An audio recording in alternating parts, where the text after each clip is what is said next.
Mike Cardano with Roto Experts in the Fantasy Sports Network, here to talk to you about some possible waiver wire ads for Week 3 in your fantasy football league. Now, in today's segment, we're going to take a look at 2 tight ends and 2 wide receivers.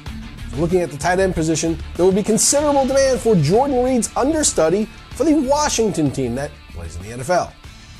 After 2 games, Niles Paul has already chipped in with 12 receptions for 185 yards and a touchdown.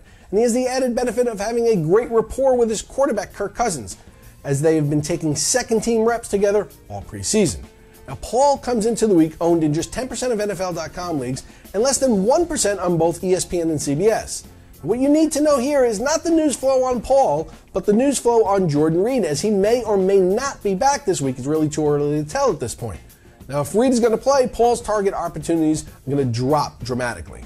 I'm certain Adam Schefter will be out with a percentage call of the probability of Reed playing or not. Make sure you don't miss that. Now, the other tight end you should be looking at is Larry Danelle of the Giants. Now, we were led to believe that one of the glaring holes in the Giants' offense coming into the season was that they didn't have a serviceable tight end. Well, at least not one that we were familiar with. Coming into the week, Danelle was owned in just 1.4% of ESPN leagues, 4.2% of NFL.com leagues, and 35% of CBS leagues, although sometimes I wonder how accurate or updated that information is. It just doesn't seem right to me. Anyway, through 2 weeks, Danelle has already been targeted by Eli Manning 17 times with 12 receptions for 137 yards and a touchdown. Now, he's never going to be a sexy pick or one likely to produce a huge game, but he will provide those in PPR leagues with steady numbers, and there's definitely something to be said about that from your tight end. Now, on the wide receiver front, Mohamed Sanu has not only moved up in the depth chart, but up in the pecking order for targets as well. Sanu is the beneficiary of all the injuries currently plaguing the Bengals wide receiver corps. Now, first Marvin Jones to begin the season, and now A.J. Green is sidelined for the next 3 to 5 weeks, so you can expect Sanu to continue getting steady targets from Andy Dalton. Now, coming into the week, Sanu was owned in 1% of NFL.com leagues, 2.6% of ESPN leagues, and 15% of CBS leagues, according to their proprietary counting system.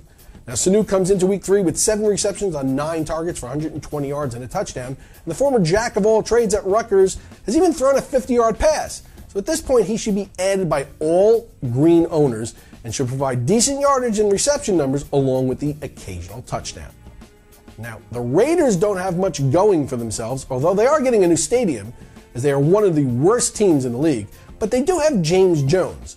Now, Jones was targeted 14 times on Sunday with 9 catches for 112 yards and a pair of touchdowns. He is among the top 10 wide receivers after 2 weeks, something that many fantasy owners may find surprising. Coming into this week, Jones is owned in just 28.7% of ESPN leagues, 23.9% on NFL.com, and on 35% of CBS leagues using the random counting system that they seem to be putting out. Now, if Jones is available in your league, he needs to be owned, period. Now, while he's not likely to finish as a top 10 receiver, he will put up serviceable numbers, especially in PPR leagues. I could go on seemingly endlessly here with possible waiver wire suggestions, but we just don't have the time in this forum, so check out the Roto Experts in-season premium package for more in-depth coverage from our entire team of Roto Experts.